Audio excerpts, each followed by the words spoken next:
Is NVIDIA still the king of artificial intelligence stocks? The company just crushed earnings, beating Wall Street across the board.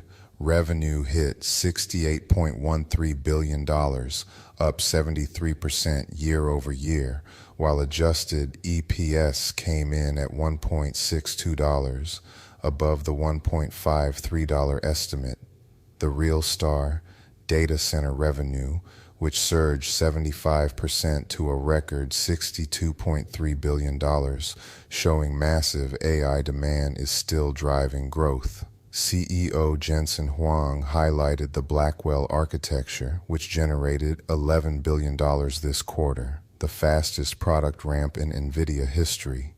Even with gaming revenue slightly below expectations at $3.7 billion during the transition to RTX 50 series GPUs, NVIDIA's guidance for next quarter is huge, $76.44 to $79.56 billion, well above the $72.78 billion analyst consensus.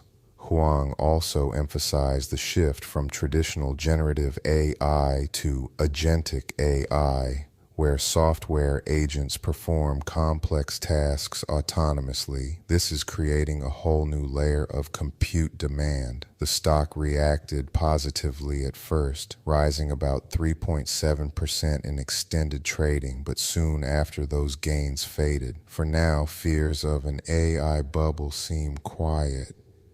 NVIDIA is proving once again that it's at the center of the AI boom.